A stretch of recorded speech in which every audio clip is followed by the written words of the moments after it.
Hello, mamas, and welcome to today's call. I'm talking about prepping for pushing.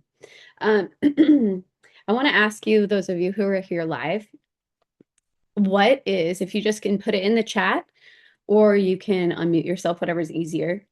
What is the first word or words that come to your mind when you hear the word pushing?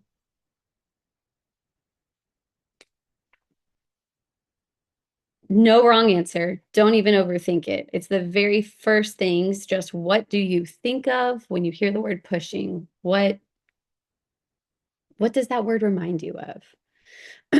Megan, brutally honest, pain and tearing come to mind when she hears pushing. I would say most people are in that camp, Megan. Definitely. Hopefully, by the end of this 20 or so minutes, you might have a different answer. I hope, even though it might not be an experience, obviously, that you've had, but maybe your thoughts around pushing. Pushing is such a pain point conversation. Rebecca said pain. And that's why I wanted to do a call just on that. For my students, my moms that are in Joy Within Birth, we go into this in some of the modules where we're talking about prep for birth. But even in all of that prep, when I talk to moms about birth and what they're most excited for, what they're most I don't even want to say fearful for, but what do they feel going into birth? Almost always pushing comes up in the conversation, and it is sometimes a fear of tearing. Maybe if it's your first time giving birth, your fear of the unknown or what's it's going to feel like, or how do I know when I'm ready to push and what does that look like? And there's a lot of questions around it, but if you've pushed and had an epidural or had a natural birth and you've had an experience that left you feeling like, wow, that was really, really hard or really, really intense, or I tore really bad, then going forward, you might have ideas in your head that pushing is a certain way, right? Painful. But I would say even the fear of tearing is what most women will tell me. Um, so what I want to talk to you guys today about, there's a lot of different routes we could go with this conversation. But all of my pushing experiences have been so very, very different. And so I want to, first of all, just normalize that there's no right and wrong. And you might, if you've had several births or several types of birth, maybe an epidural birth, maybe natural birth, you might have a different experience for every single one of them too. I read a book last year, maybe 2 years ago, that really kind of rocked my world and was all about kind of the deeper implications with pregnancy and birth that we might not even be aware of. It's more of like just a spiritual level, how God uses these things to grow us and change us and give us insight into motherhood, like pregnancy and birth, or just really they're pivotal times in our life. And I read this book last year that talked on this idea that like we basically have pregnancies and give birth that are very linked with what we're walking through in life and what we're going through in life. And so sometimes these themes of where we're at in life and what we're experiencing and what we're going through kind of carry over into our birth story.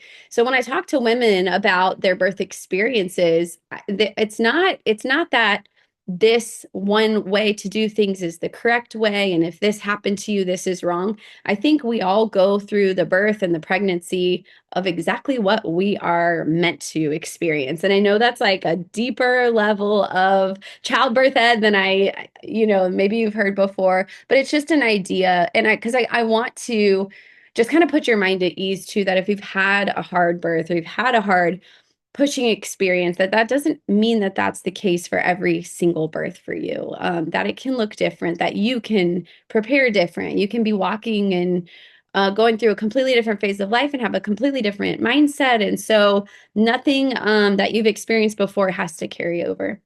And so going into this topic of pushing, just how I like to, hi, welcome Lydia, by the way, just how I like to approach preparing for birth from all aspects, physical, emotional, spiritual.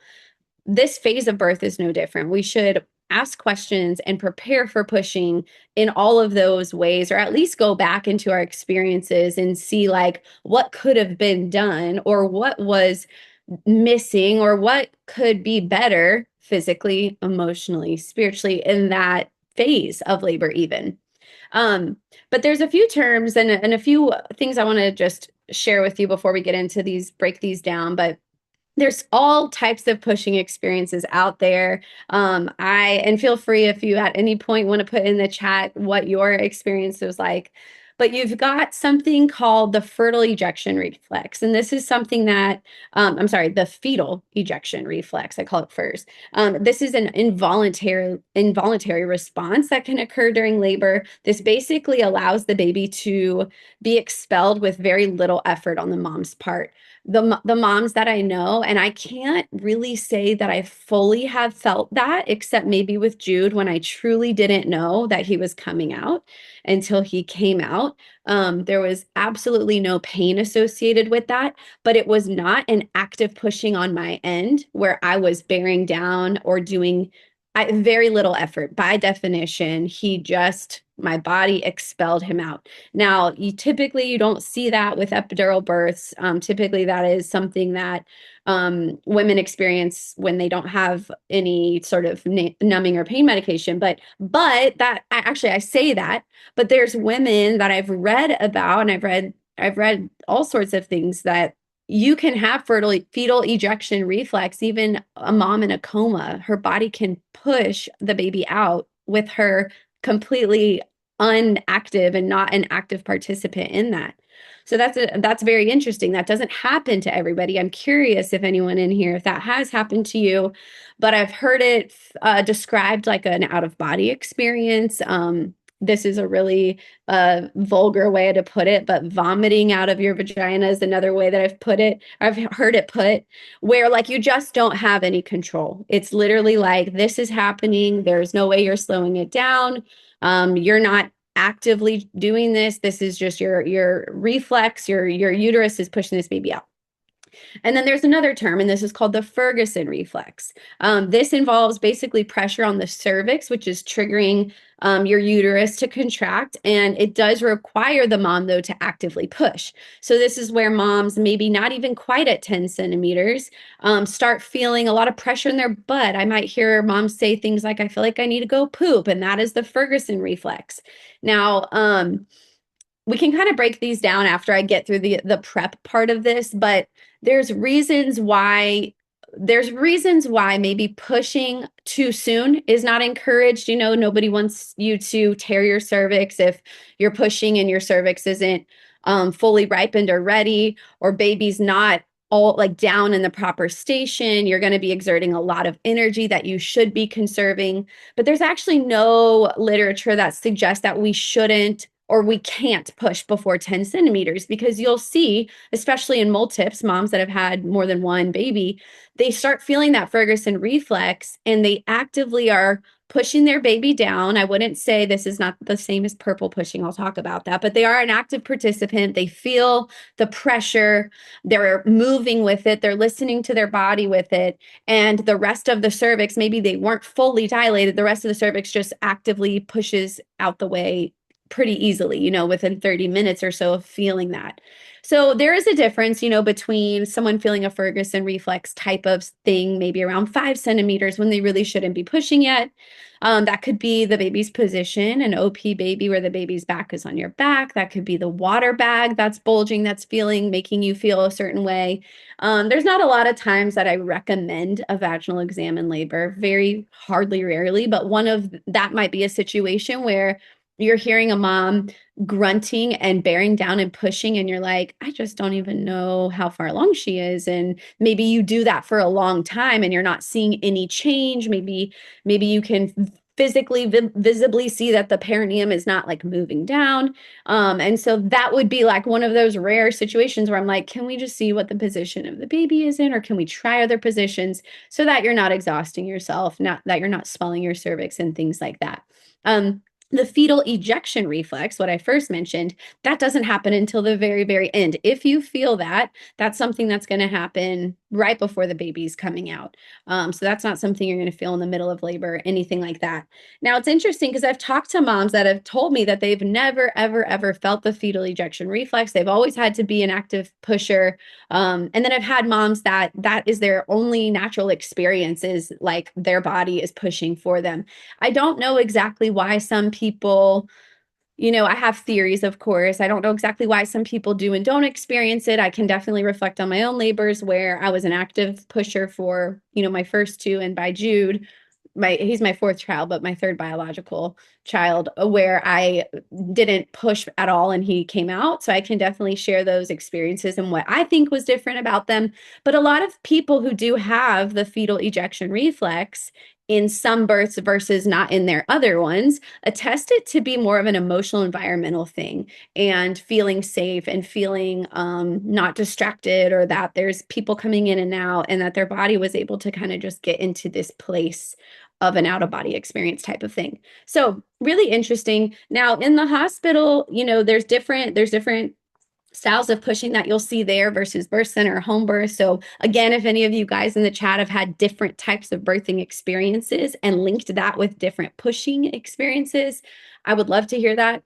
But in the hospital, especially as a doula, if I'm going in and I'm supporting a mom with an epidural, they typically just start the pushing process as soon as they're 10 centimeters. Now, again, there's not really research that says that we can't really push before 10 centimeters, although we know reasons why that could not be beneficial. But we also don't see any research that's saying that at 10 centimeters is the time to push. And this is why sometimes you'll see in that situation, maybe you're at a hospital, or maybe you have an epidural and you're 10 centimeters and you're told to push, and it still takes 2 to 4 hours for the baby to come out. Well, that was maybe because 10 centimeters was irrelevant. Maybe it had to do more with the position of the baby. And maybe that had more to do with how your cervix was. I'm sorry, your 10 centimeters, position of the baby, and this concept of laboring down, which I'll talk about. Oh, good, Megan, you're first. Okay, well, I'm so glad you're here then. That's amazing. So yeah, and that's a thing, y'all. With every provider, every single provider is going to have a different philosophy on this and how they would approach the pushing phase. And it's definitely a conversation to have of like what that typically looks like and what that typically means. Is your provider one that's going to tell you to push the second you're 10 centimeters? Will they know you're 10 centimeters? Is this a situation where typically they want the mom to lead pushing when the mom feels it and the urge to feel it? So we'll talk about all that stuff. But okay, so let's break down, if we can just talk about this concept of preparing physically and emotionally. So here's a few physical things we'll talk about. I'm going to give you kind of two exercises that I want to teach you how to do. But food and hydration actually plays a role in preventing tearing specifically. Back in the day in the 70s, when my mom was a lay midwife, they were taught that you could prepare the skin, that you could do certain stretches with oil, and you could like make your skin more elastic. And I think that that's kind of been debunked now. I'm not going to say that that's not a useful tool. I will talk about that when I share with you one of my exercises. But as far as like making your skin stretchier, the only thing that can really do that is hydration and food, because that has a direct effect on your skin. And so just think about when you're pregnant, eating high fiber foods and citrus and staying really hydrated and making your skin as supple as possible. Now, also talking about physical, the best way to prevent tearing, if I could just sum it up for you, is pushing when your body is ready. Not when you're 10 centimeters, not even necessarily when you're told to push, but pushing when you truly are ready, your baby's truly ready, when you feel the pressure there, maybe the Ferguson reflex, maybe the fetal ejection, and waiting to labor down until baby's head is down in the birth canal, not pushing when your baby's a high station. So waiting and pushing when your body and your baby's ready is like number one tip to prevent tearing. Number two would be the food, hydration, supple skin, right? Number three, positional. This is maybe the biggest aspect of it, right? There's so many positions you could end up pushing in. If you were to look at like I didn't prepare a PowerPoint for this. I kind of wanted this to be more conversational. But if you're in Joy Within Birth and you go to the Joy Within Birth module where we're talking about this, you can see like a picture of all the different shapes of the pelvis. And there's only one very minority shape pelvis that really laying flat on your back or semi-reclined is a good option for you. For every other pelvis, being hands and knees or upright is the most favorable for baby coming out without a tear. And so if you are laboring naturally, this is easy for you because you're going to get into a position whatever feels the best. Like this is where you actually get to listen to your body and tune into your body. Your body is most likely not going to tell you to lay flat on your back. That's not instinctually what I see women doing in this phase, right? Instinctually, they're putting a leg up. Instinctually, they're standing. Instinctually, they're on their hands and knees without even being told because that just feels the best, right?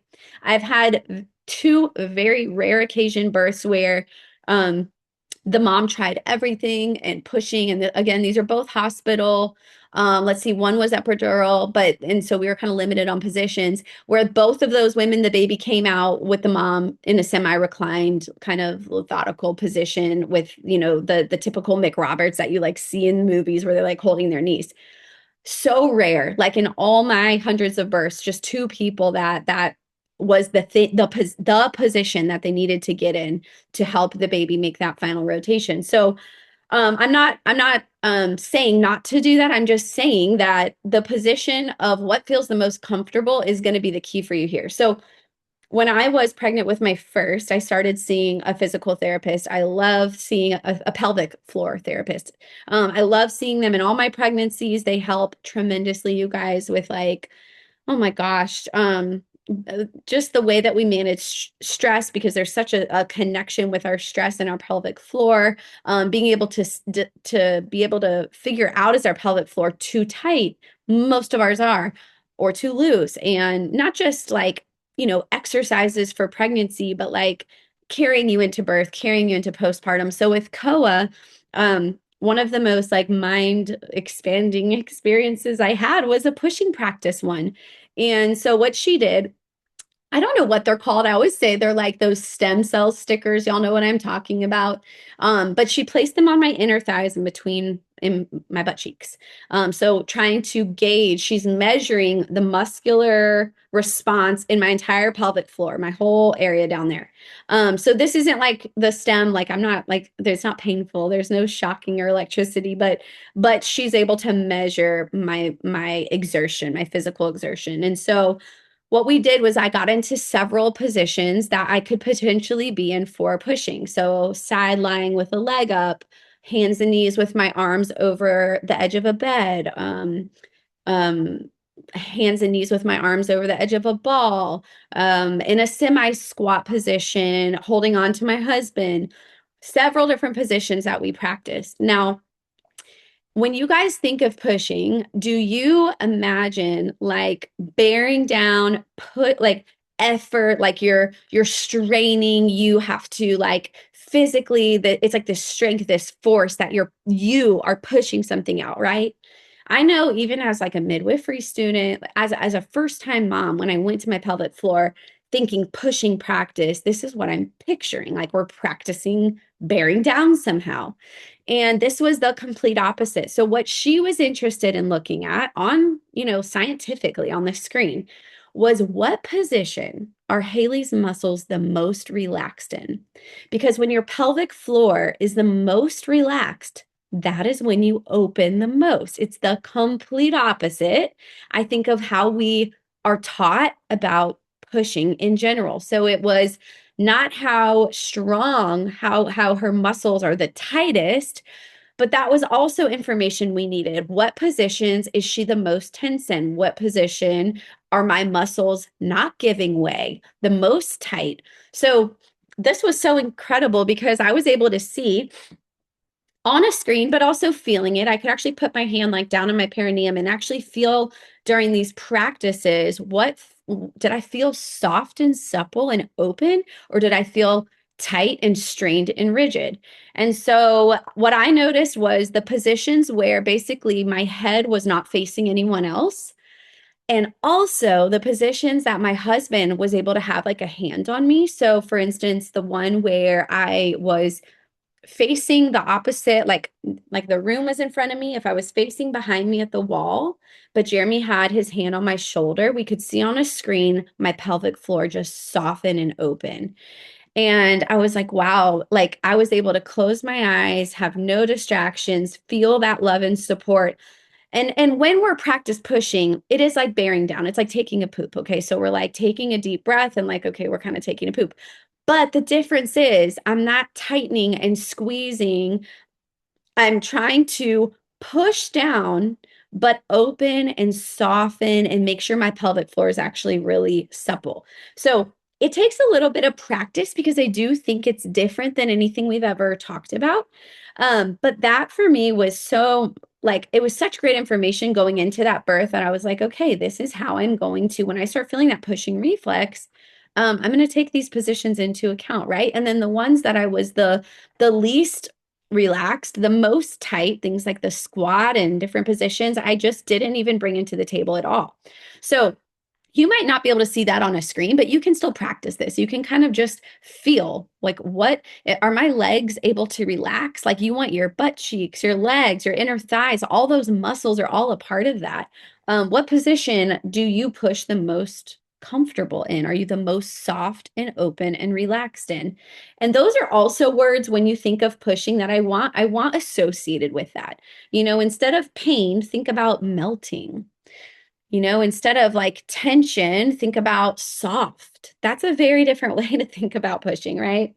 Um, I had a friend who she just had her third baby like 3 weeks ago. And her first two, both were natural. The first was a birth center, the second was a hospital.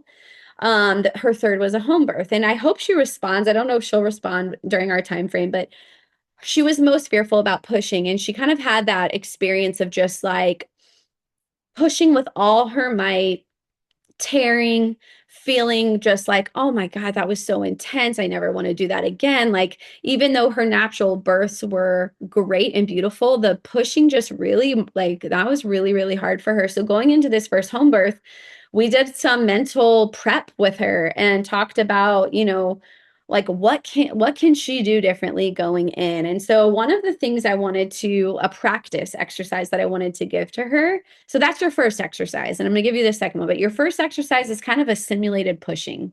What my PT did with me, you can absolutely do at home. You can get into different positions, you can do them with your husband, you can assess your body, what feels the most relaxed. The second exercise, and this is the one that I taught to her too. So back to my mom as a midwife in the 70s, they kind of did perineal massage with the thought that if we, massage the perineum with oil and stretch it, come birth time, this skin down here is going to be extra stretchy. I think that's not backed by research. I think that's kind of been debunked, but I do think that there is a really powerful, mind association thing that we can benefit from this. And so I do it in my prep for pregnancies, and I taught this to her too. But basically, what you're doing in this exercise, and I'll tell you how to do it, is you are training your mind that when I feel pressure here, I open, I soften, I relax. When I feel pressure here, I open, I soften, I relax. So it's a mind association that when you feel pressure at the bottom of your pelvic floor, like you're going to do when it's your baby's head, now that I've practiced this, I know what to do. I get out the way, I surrender to it. I don't tighten or freak out or stress or tense up. I open, I soften, I relax. I get out of the way of it. And so what you do, and this is going to be something that your partner, you can do it for yourself to an extent, but it's much more helpful if someone else can do it for you. And definitely something that you don't need to do until later on in pregnancy. I start this around 35 weeks or so, maybe just a couple times a week. If you're past your due date, and you want to kind of like soften the cervix a little bit, you can use evening primrose oil. Before your due date, I would just use like an olive oil or something like that when you're doing this. But the idea is if you're thinking of like your like a clock is the positions, if you're going in to the vaginal canal. And so bottom is like your 6 o'clock, right? So it's not meant to be painful. This is not meant to hurt, but you're applying, or whoever your husband is applying pressure. You just take two fingers. You're not going super deep in. It's just on the, the surface level of the skin, but it's a little bit of pressure down. Okay. And so again, if this is painful, then it's too hard. Don't do that. But enough where you're feeling it, enough where you feel like instinctually, oh, my body wants to kind of tighten and tense with that pressure. But the practice is that no, when you feel this, you're actually going to take some deep breaths and you're going to feel your perineum open up. You're going to feel your pelvic floor soften down there. And you can do this along like a clock, kind of just taking time, doing it like 2 and 3 times up to like 3 o'clock, up to 9 o'clock, both sides. You might find that there's certain spots of tension that actually need a little bit more love and practice. Take it easy when you first do this. Maybe just do it for 5 minutes. And then maybe when you do it the second time, do it for 10 minutes. I always tell people, like, look, it's not that fun, but it can definitely lead to fun stuff. But it really is a powerful tool. I'm so thankful my husband did that with me, because I know when I gave birth to my first son, y'all, I was the most inactive pusher on the planet Earth. Like, I almost want to show you the video, but I think it would take me too long to find it. But you can find Koa's birth video on Instagram or on joywithinbirth.com. If you click like my about me, I have all of their birth videos linked. But his head, okay, I want you to listen to this. I was in the tub. I felt the urge to push, and maybe did a little bit of that in active, kind of slow pushing. And there's a lot of turtling that happens as the baby's making those final turns and going in and out. But I'm, actively pushing, but not purple pushing, not holding my breath. No one's counting. It's not like exhausting by any means. It felt honestly good to be at that point in labor that I was moving my baby down. I felt progress. So about 30 minutes goes by, and then I feel a lot of pressure at the base of my perineum. And all of a sudden he starts crowning, and he crowns for about 2 minutes. And I remember I'm in the water and I'm kind of like looking at my midwife and my mom, like, what's happening? Like, I am so inactive, you guys. I'm feeling all the pressure. I have my hand down there. I'm like, his head is just sitting here. What's going on? And they were so encouraging. Like, he's just stretching you. Like, this is beautiful. Just don't rush it. Like, you don't need to. Like, my body wasn't doing the ejection reflex. Like, I was very much in control. And this is my first baby. So finally, about 2.5 minutes later, his head comes out, right? So he's not crowning anymore. His head is fully out. 6 minutes later, his body came out. I, to this day, have never been to a birth where I've seen a baby's head out that long before the body. And the thing was, there's a lot of misunderstanding about water birth, but it's one of those reasons why I love having a skilled midwife. We knew he was perfectly fine, not just because of heart tones, but because we knew there was no cord issue in the way. We knew he hadn't taken any sort of breath down there. Like, we were able for 6 minutes in the water to see his head making turns left and right. And y'all, my labor videos are hilarious. I wish I had shown this. You know what? I have y'all's email. I'm gonna send you a video. I'm gonna send you a video where I'm laying back, I'm kind of semi-reclined. My husband's behind me. I'm fully relaxed. And I'm telling myself, like, my body, my legs, my butt, I'm just like, no tension, just relax, relax, relax, like nothing tight. Honestly, at this point, I'm just waiting for a contraction. But I knew better. I knew that I didn't want to push again. Like, I didn't want to force the pushing. I didn't want to tear. I didn't want to just get it over with for the sake of getting over it. But his head in this video, I'm going, he's just turning left and right, left and right. And I'm like verbally telling everyone who can see what's going on, like, he's obviously fine. He's moving, he's turning, he's trying to figure out the best way to come out. He's trying to figure out which shoulder is going to go first. Like, so incredibly beautiful. We're literally letting this baby figure it out on his own. And I can hear everyone in the birth room like, oh my gosh, world changer baby. He's just looking all around. Like, what's he doing? It was crazy. So finally he comes out, shoulder body. It was wonderful. I had like a very minor just skin tear that I used raw honey and unsalted nori to heal it. It was great. Actually, I might have no, she did put a stitch in for him. I didn't feel any burning. I didn't feel the tear. It was so gentle. It was so peaceful. but I never felt that intense need to push. I actively pushed, short, little productive pushes when I felt that Ferguson reflex. So obviously I was 10 centimeters. I was never checked to know, but my body knew. And it was as gentle as humanly possible, but incredibly slow, right? And then harvest came. And now harvest, my second, was a little bit of a faster birth, a little bit faster from the point where I basically labored for her. I just kind of rotated. I knew from my first birth what was the fastest.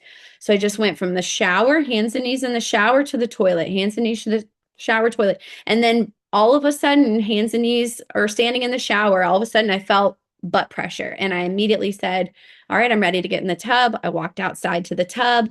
9 minutes later, she was born. Again, not the fetal ejection reflex, like I uncontrollably couldn't do anything, or my body was pushing on its own, but no, but I felt the pressure. I knew it was time to get in the tub.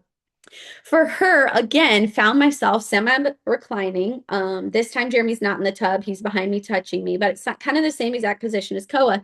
And again, I find myself in the same place where right at that crowning moment, I'm having a hard time relaxing. Like I'm telling myself, okay, relax, just don't have any, just don't tighten, don't, like I'm telling myself what to do, but I'm feeling so much pressure. And I even say out loud to everyone, like, pray against fear. Like I felt like whatever's trying to come out of me is not going to fit. Like, and I didn't tear with her at all. She gently came out much, much, much faster than Koa. I think from the point of, from crowning to body, it was like maybe a minute. And I actively pushed only like one time, just a tiny push at the end there. But I even knew going into Jude's birth that I wanted a different experience. I just was like, I know that I know that I can push this baby out without feeling like, oh my God, like this tension. Now, there's nothing wrong with that. If you feel that, it is an intense, you are supposed to feel pressure. I mean, this is a baby coming out of your body. But I just knew like my personal goal for my Jude birth was like, I just want pushing to be a little bit different. And so my position with him was the difference, right? And the fact that I didn't tell anyone that I was close to pushing, I felt immense pressure when I got into the tub, and I just got on hands and knees. I didn't call anyone over. I didn't say anything like, oh, I'm feeling this way or that way. And being on hands and knees, it was honestly like all of a sudden I just like I didn't do it. My uterus just pushed him out entirely, head, body, everything, to the point where I don't even have a birth video. If you've ever seen Jude's birth video, it's literally just this, me pulling him up out of the water, because that was the only warning any of us had. So they've all been so incredibly beautiful and different. And what I wouldn't say that I did anything wrong, with Koa or with Harvest, but I will say that my experience with Jude just shows me that pushing doesn't have to be tense, scary, or painful, because I know it doesn't, because I experienced that. So push only when you're ready, no sooner. No need to call up the attention on you or get that 10 centimeter, you're good to go. But when your body is telling you it's time, is going to be the best time. Getting in the position that feels the most comfortable, that you feel the softest in, that you feel that you can actually relax in and not be super tense in. And then, of course, the stuff in pregnancy with hydration and supple skin, right? So that's all physical.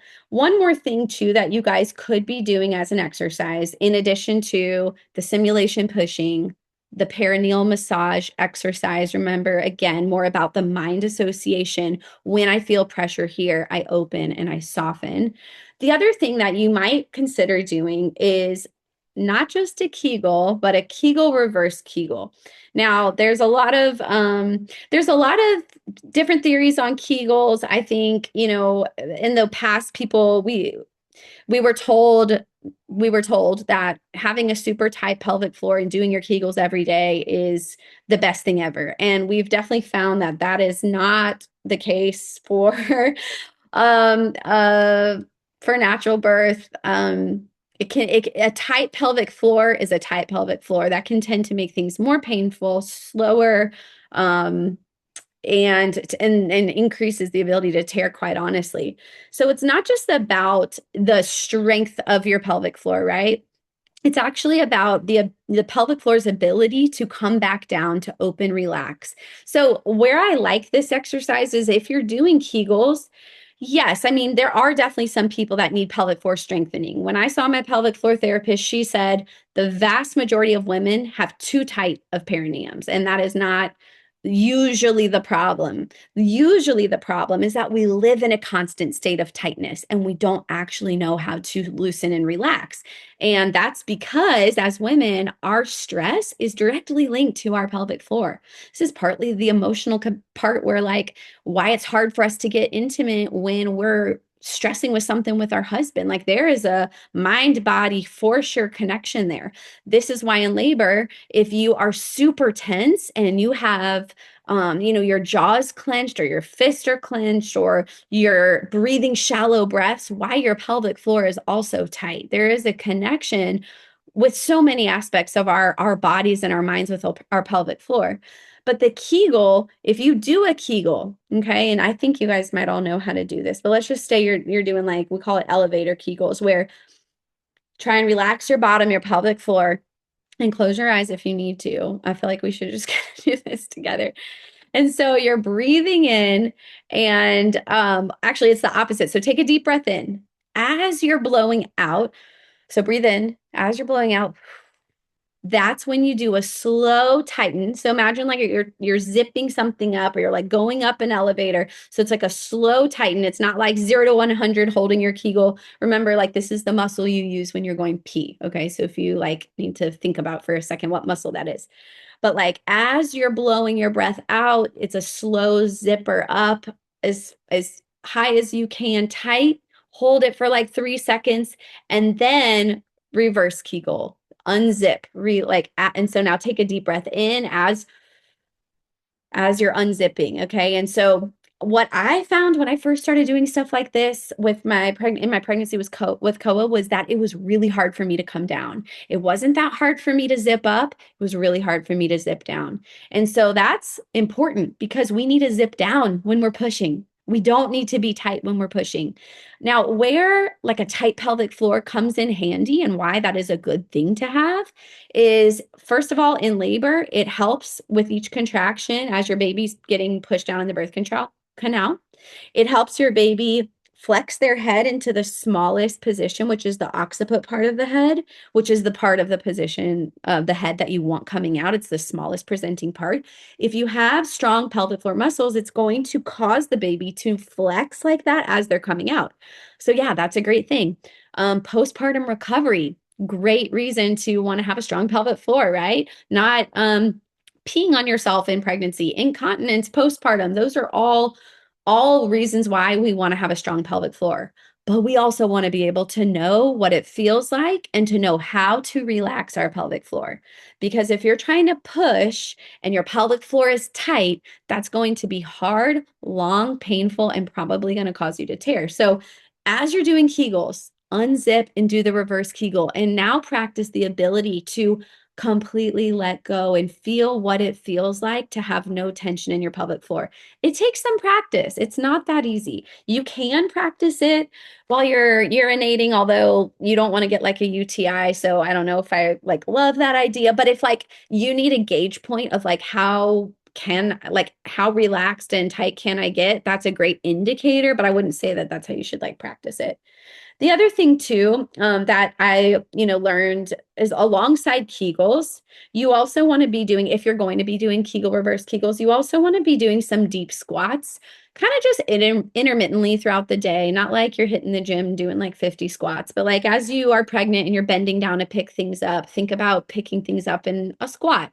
If you can practice getting into like, that yoga position in a squat where you just stretch for a minute or two, or every now and then, if I'm like reading to my kids, I'll just kind of like get down in that like deep squat position, just for like a couple minutes, just because as you're working on your pelvic floor muscles, it's really important that you also have this ability, to open up all of the muscles surrounding that. So that's like including your inner thighs and your butt cheeks and your hips. And you want flexibility there. You don't want rigidness there. So I know I've given you a lot of physical things to think of, but that's a huge part of pushing, right?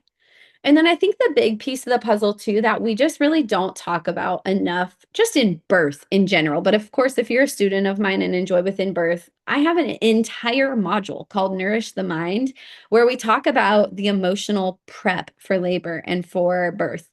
And so this is a big piece of the puzzle with pushing. So with this friend that just gave birth 3 weeks ago, I encouraged her to visualize her pushing. And I was like, look, I know the power of visualization. I know the mind body connection. Invite the Lord into this. Like if you guys have never done a visualization and don't know where to start or how to do it, and if you're in Joy Within Birth, I do have a free training call on that topic. But if you're in Joy Within Birth, I want you to check that out because I feel like this is just one of the most important things I ever did to prepare for my birth was visualizing going in. But visualize yourself pushing. So maybe after you've done a few of those simulation pushing exercises and you have kind of an idea of the position, or maybe you have a couple in mind that you know you're just the most relaxed in, that you're able to relax your legs the most and you're able to let your mind go the most. That's what you want to visualize, those positions. And maybe you visualize different places in the tub or out of the tub and what that looks like, and envision your mind, like I'm sorry, your face. Envision what you look like. Do you look scared and tense? Do you look relaxed? Do you look peaceful? Who's with you? What's their role? What are they doing? And try and just really paint a picture for yourself of what your dream birth pushing scenario looks like, okay? And remember that there is a very real pain, tension, fear cycle that happens. And this is like, if you know anything about the Bradley method, or like there's so many people that use this, but imagine like a circular chart, and this can start on any point of the chart. But let's just say fear. So you already know that you're afraid of pushing and you're laboring, and maybe your own fear is even slowing the labor process down. Like your body could have been pushing by now, but you have this fear that you're holding on to of, I don't want to tear, I don't want to tear, I'm so scared of tearing.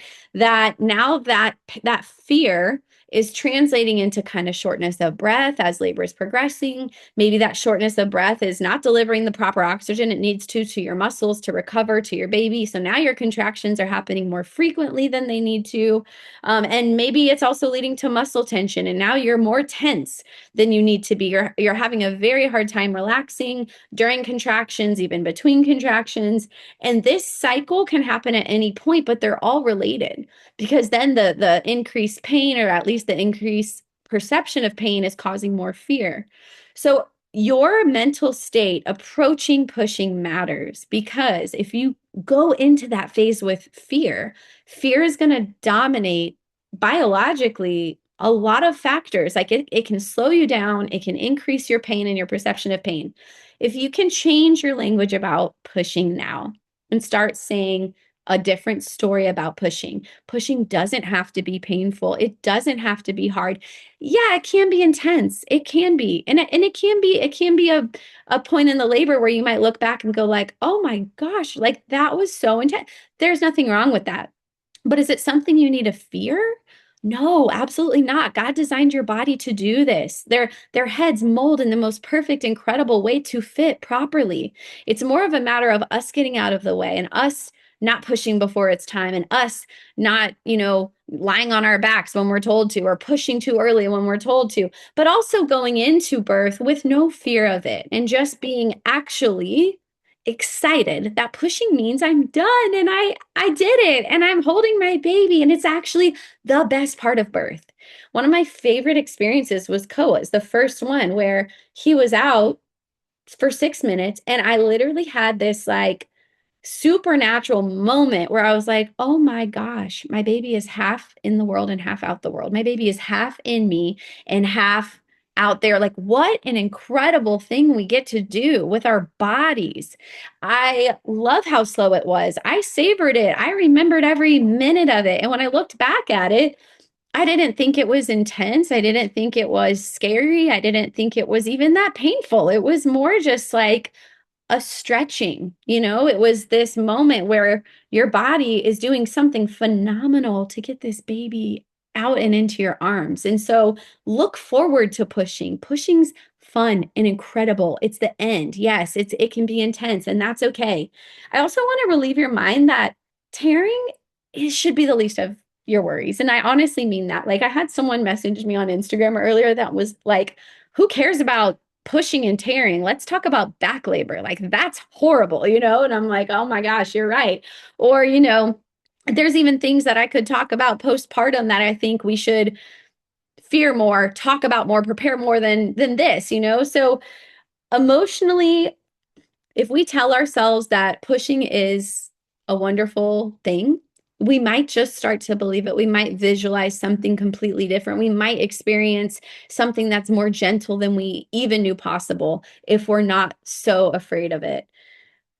So mind association is a big part of this as you're doing that exercise. And again, I wouldn't use evening primrose oil until you're past your due date, but you're kind of doing that exercise that you're telling your body, this is how I respond to pressure. You can also use that as a time to whatever affirmations or thoughts surrounding pushing that you need to change. Maybe in your mind, it's I go soft and supple. I melt away. I hold no tension, like whatever you can come up with, maybe practice that in that mind association game that can then serve you in labor. That now, okay, I'm starting to get that pushy feeling. I'm starting to feel the pressure down there. I go soft and supple. I open. Now, I genuinely think the water is one of the best places to relax down there because you're first of all you're weightless. You're not holding up. Like if I wanted to get in the squat in a tub, that feels very different than squatting on land where I'm a very heavy person versus in the tub I'm almost like floating.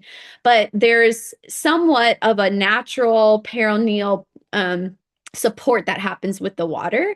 You can also, when you're pushing, give yourself a little perineal support. Like if you just, not necessarily that your pressure with your hands is going to prevent a tear, but you can feel the control and maybe gently push against the own pressure that you're creating. And I'm talking about like you're holding or someone can do this for you. In fact, my little sister, she's had her fifth baby. She specifically asked me to do this. When I'm pushing, will you like hold? I had like a little gauze cloth just with like water and lavender.